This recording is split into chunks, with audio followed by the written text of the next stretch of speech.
Good morning, boys and girls. This is Miss Nancy coming to you from the Upper Chichester Library in Upper Chichester, Pennsylvania.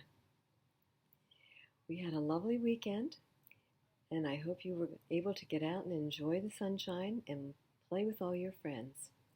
Now it is time for a little bit of story time together. As usual, I thought I would start with some nursery rhymes. Now, this is a book that I was able to purchase at our recent book fair where we do a fundraiser for the library by selling donated books. And I especially like this one. It's a Mother Goose book, and it has wonderful illustrations of all the old nursery rhymes. Many of them I'm sure you've heard before. Now, here's the first one. And it says, this is Old Mother Goose, when she wanted to wander, would ride through the air on a very fine gander. And that's the name for a male goose. Now let's see what the next one is. Little Bo, this is all about Little Bo Peep. I'll show you from this side so you can see this picture. Little Bo Peep has lost her sheep and can't tell where to find them. Leave them alone and they'll come home, wagging their tails behind them.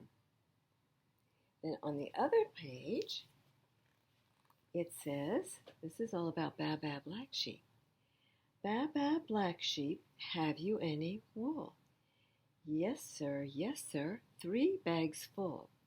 1 for my master, and 1 for my dame, and 1 for the little boy who lives down the lane.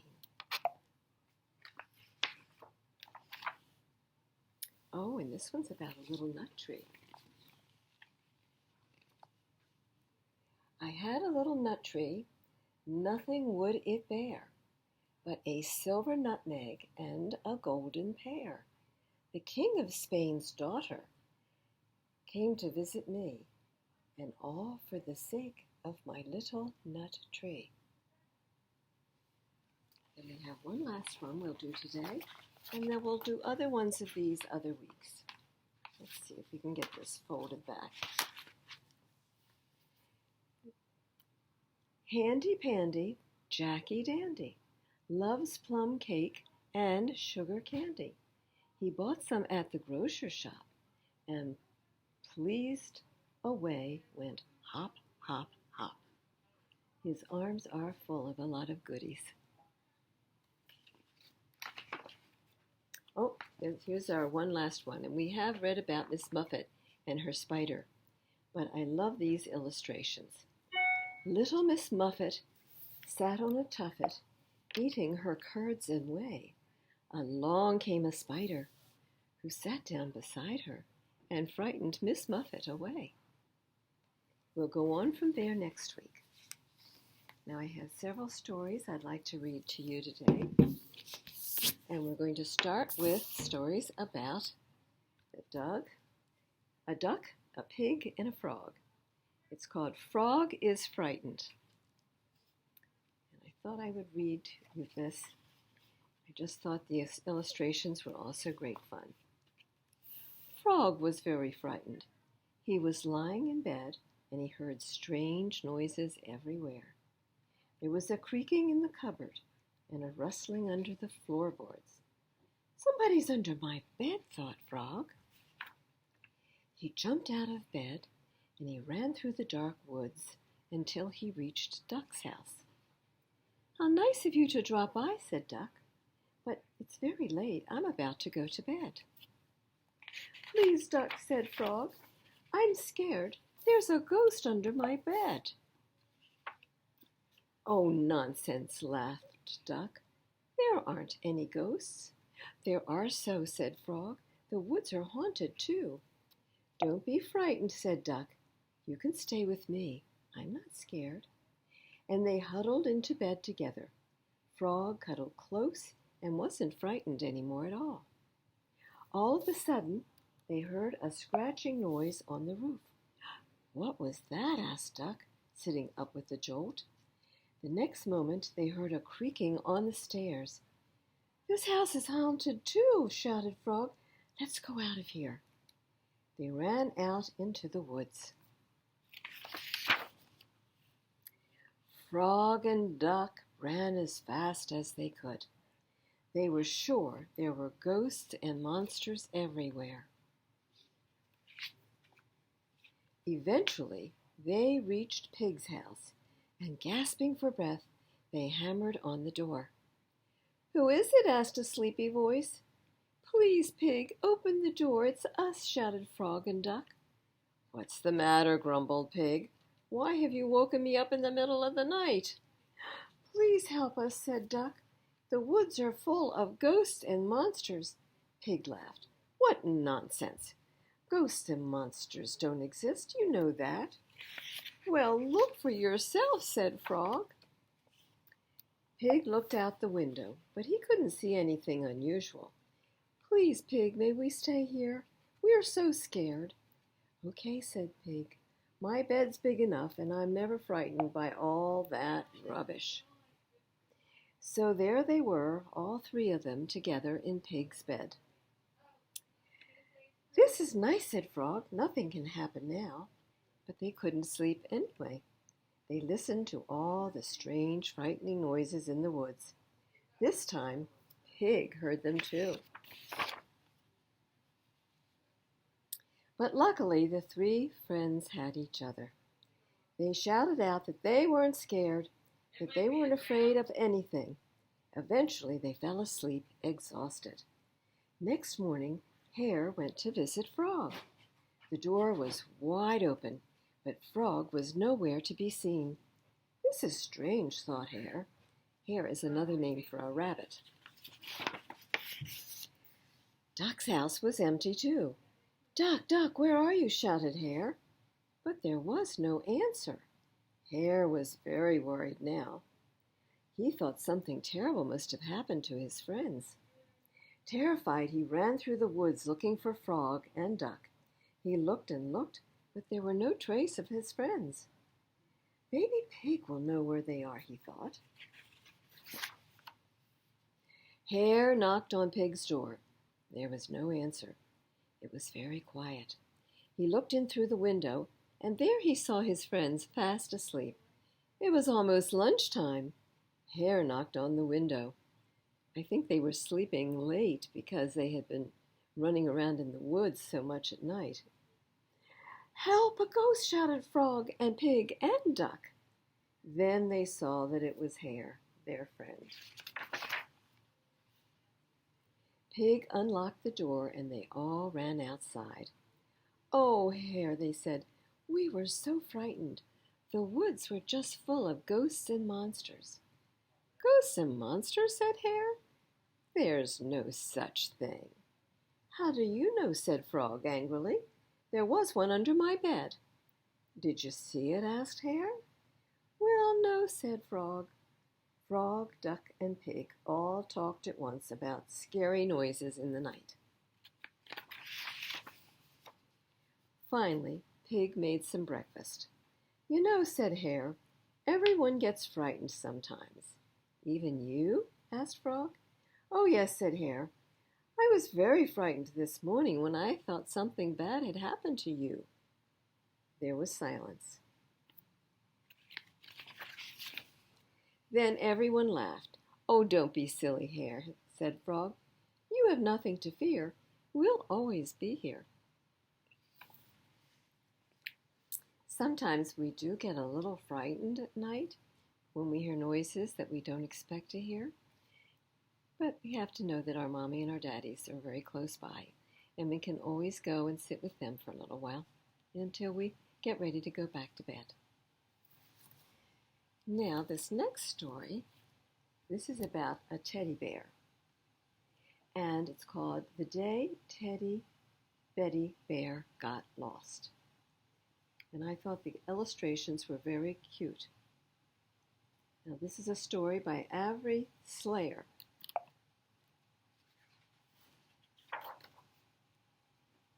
And you can see in the pictures that we have a teddy bear, we have a couple of teddy bears, being pulled in a wagon by this little boy, and it looks like he's walking along with his mother.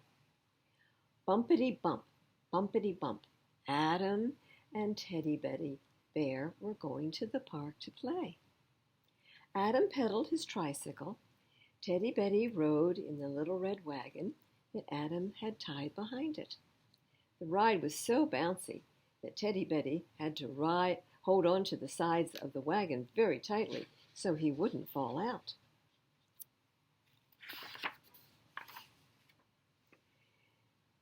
Teddy Betty had never been to the park before. There were so many exciting things to do.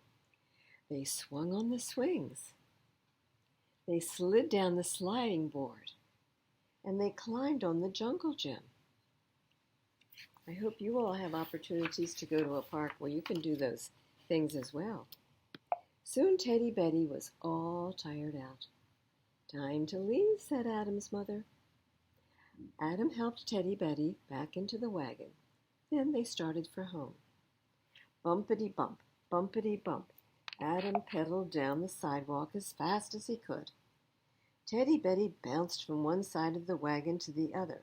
What fun he was having, bouncing in the back of the wagon. When suddenly, bump!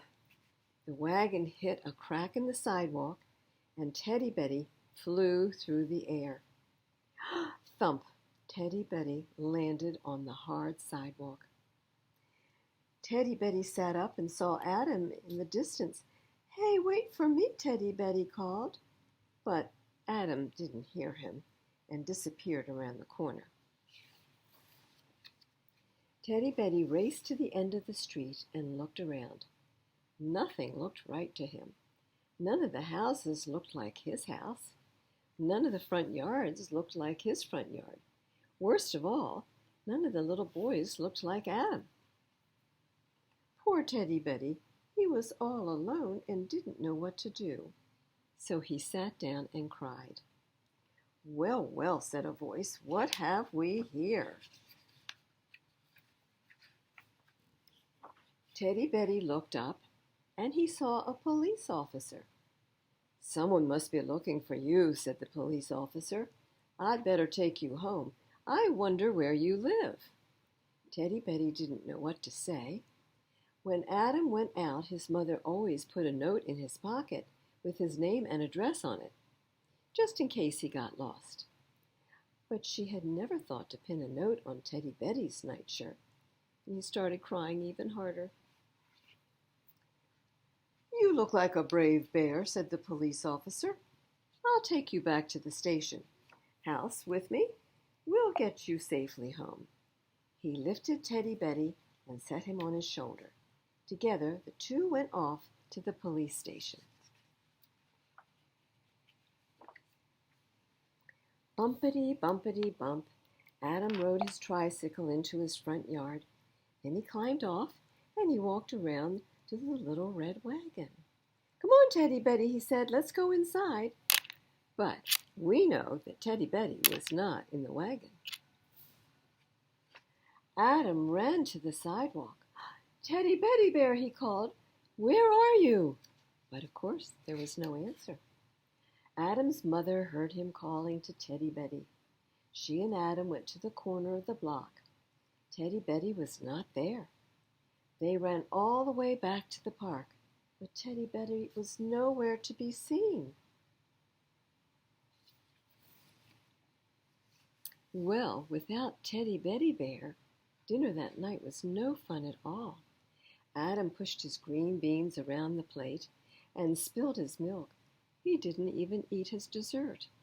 I think he's feeling very distressed because he lost Teddy Betty. Apple pie didn't taste good without Teddy Betty there for company.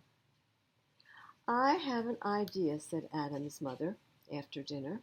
She called the police station and let Adam talk to the police officer, who answered. "Have you found a bear?" Adam asked. "His name is Teddy Betty, and I miss him very much." They had found a bear. They had found him in the park that afternoon. Another police officer had brought one into the station, but someone would have to come down and pick the bear up. Adam and his father went to the police station. It was so crowded. Adam was afraid he would never find Teddy Betty. But can you all see where Teddy Betty is? He's safely sitting on the desk of one of the policemen. Adam looked and looked for Teddy Betty's face. Then far off on the other side of the room, he saw something familiar. There on the sergeant's desk sat Teddy Betty Bear. "Oh, Teddy Betty, I was afraid you'd be lost forever," said Adam. The sergeant helped Teddy Betty down from the desk. The two friends hugged each other. "From now on, Teddy Betty," said Adam, "both of us will carry our address. That way neither of us will ever get lost again." And Teddy Betty Bear agreed. And here's a little picture of the little red wagon that Teddy Betty usually gets carried in. Now I think I would just have a little drink of water before I go on.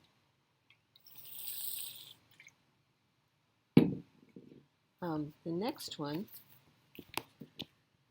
I'm just wondering how many of you watch Sesame Street. It's a great show that's usually on PBS. And this particular Sesame Street story is called "When is My Birthday?"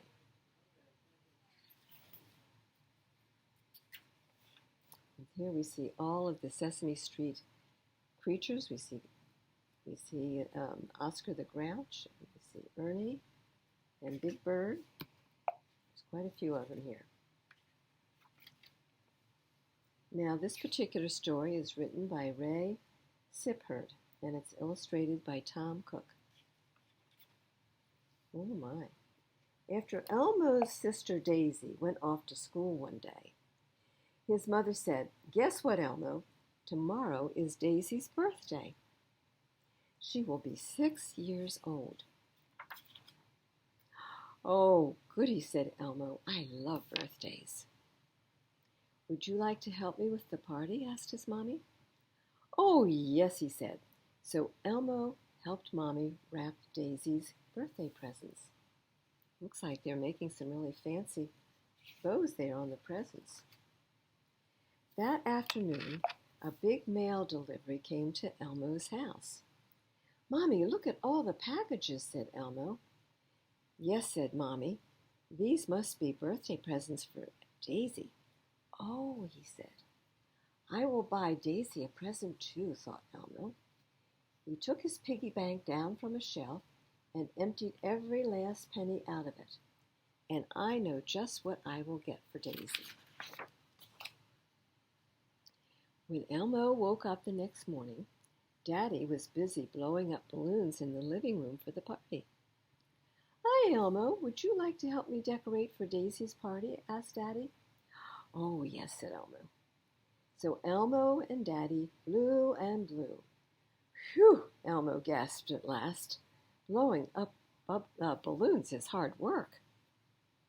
Elmo and Mommy and Daddy set out party hats and favors for the birthday guests. Then they hung up a big banner that said, "Happy Birthday, Daisy," right here.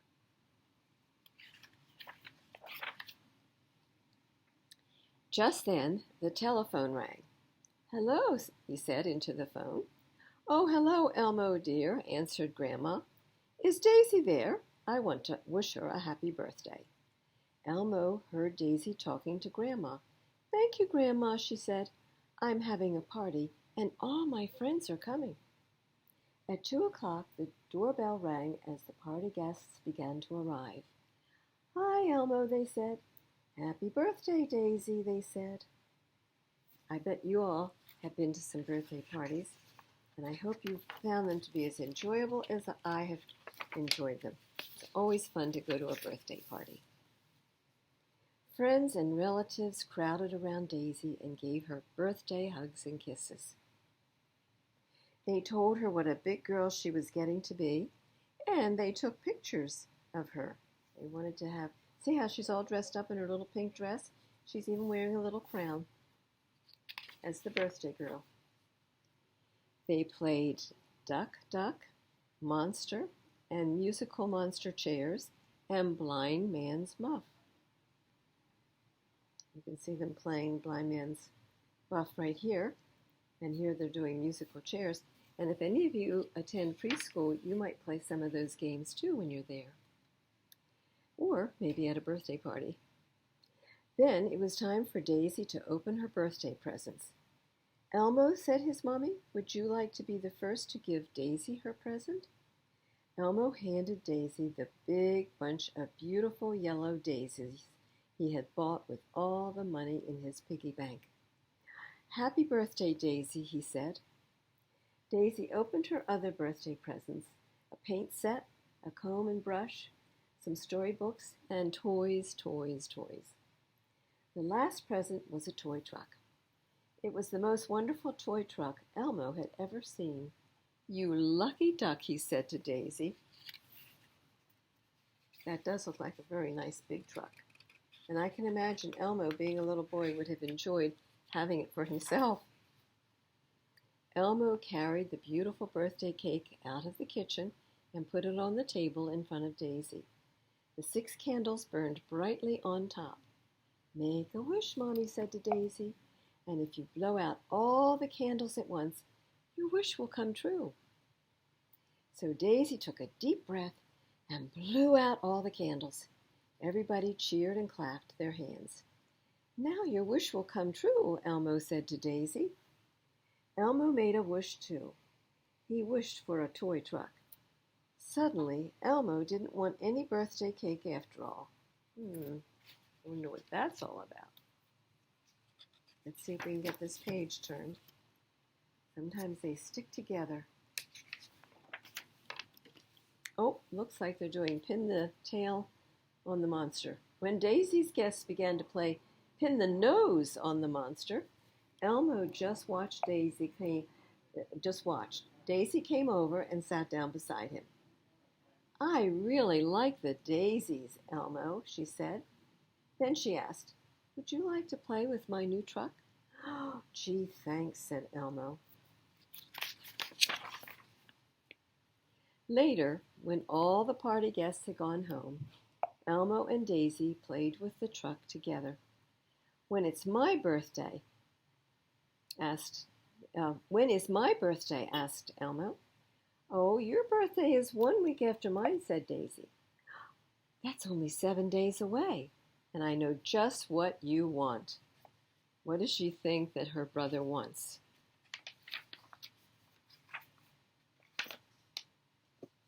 I think she knows he wants that truck. And that's the end of this story. And here are all the various Sesame Street characters. All right, and we have time for another story. This is about a little boy and his dinosaur. Now, we do know that dinosaurs no longer exist. They existed millions and millions of years ago. The last ones died out about 60 million years ago. But we like to think about them, and this is a little story about a dinosaur and a little boy who enjoyed his dinosaur playmate. Let's see, it's called My Little Dinosaur, and let's see who wrote this. It was written and illustrated by Elsa Margaret Vogel. I was playing down the brook one day when I found a cave I had never seen before. And living in that cave was a little dinosaur. Hello, don't be afraid, I said, and soon he let me pat his head. A dinosaur is something special to see, and so I took him home with me. We can keep him, can't we? I said to Daddy. He's really a very small dinosaur. Well, I just don't know, Daddy said. He's rather little now, but when dinosaurs grow, they can get to be very, very big. He might get to be as big as our house someday, and we wouldn't have a place to stay. Daddy promised to call a professor he knew. The professor, he said, might know what to do. It looks like they were having fun playing with the ball together. The Professor came and looked at my dinosaur, and he said, "This kind of dinosaur doesn't grow. He'll stay the same size always." So I say, keep him. It's unusual today to have a dinosaur. They're not supposed to exist anymore. "All right," Daddy said, "he can stay."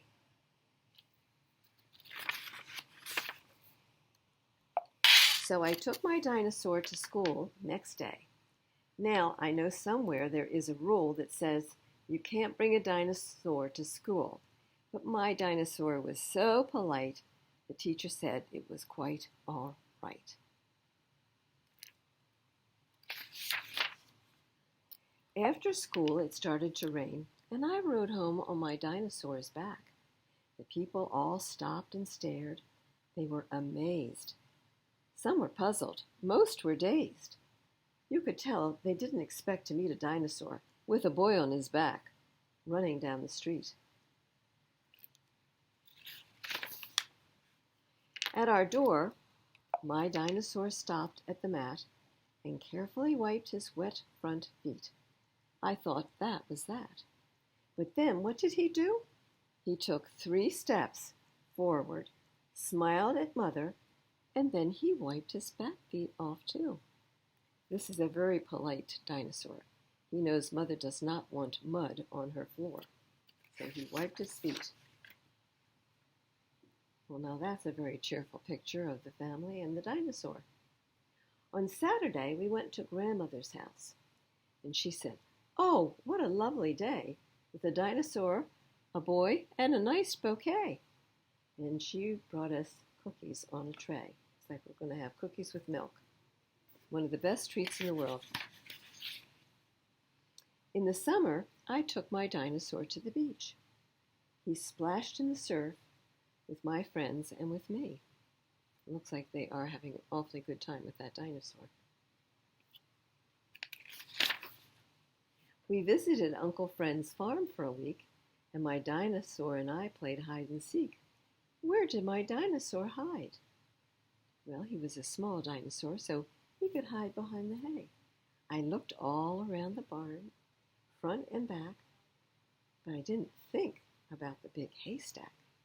Then I knew that was where he had to be, and there he was, peeking out at me. When our cat had kittens, what did my dinosaur do? He babysat for the mother cat, and 7 little kittens got to play with the dinosaur every day. We have 1, 2, 3, 4, 5, 6, 7. Yep, 7 little kittens. When nighttime comes and I go to bed, my dinosaur lays down by my head. Together we look at a dinosaur book, and when I get too sleepy to see, my dinosaur will turn out the light for me. There he is, turning out the light. And that's the end of that little story. And that is the end of our stories for today. I hope you enjoyed these various ones. We had stories about a lot of animals today. We had some puppets. We had a frog. We had a teddy Betty bear. Even a dinosaur story. So, I will look forward to seeing you guys next week for story time. But before I go, I just want to make some of the announcements of things going on in our library that we have discussed in the past, but I just want to remind your moms as well as yourselves. Friday, October the 22nd, is the beginning of the crocheting class that we have here with Hannah. It's called Wool Gatherers Virtual Crochet Classes with Hannah, and the crochet kits are all ready to go. All you need to do is come to the library and pick them up. You can follow her on Zoom at 10:30 on the 22nd, but there are also instructions that are given out with the kits. There will be 1, 2, 3, 4. There's 5 Zoom lessons on crocheting these kits all together. We have the hat, a scarf, a blanket, ornaments, and a granny stitch cowl. Then, just to remind you, on Thursday the 28th, Upper Chichester Library will have its Zoom book discussion with Sue Mulvihill, and it's at 1 p.m., and the book they're discussing is My Brilliant Friend by Elena Ferrante. So do come and join us. You can always go online on upperchichesterlibrary.org to register. And we have these, if you stop in the library, you can take these flyers home with you. We also have the books here, too. You can come and pick up the books. We have quite a number. Whenever we're doing a book club, we always have maybe 8 to 10 of them available for people to borrow. And then Mr. Andrew is still playing music in the park. That's Kingsman Park, just off Chichester Avenue. And that's still meeting on Tuesdays at 10:30, singing and dancing and storytelling, as long as the weather permits, of course. And then we have art classes with Miss Teresa. I think one was just this past Saturday on the 9th, but there will be another one on October the 23rd. Again, it's a virtual art class. You can come to the library to get your Art-to-Go kits, which again are free. And to find the programming, you go to the Face page. It's called facepage.com/Upper Chichester Library, or YouTube channel and search for Upper Chichester Library to do this. So she has one coming up on October 23rd. So I think those are the announcements for today. It was very nice being with you this morning, and I hope that we'll be together again next Monday. Goodbye for now.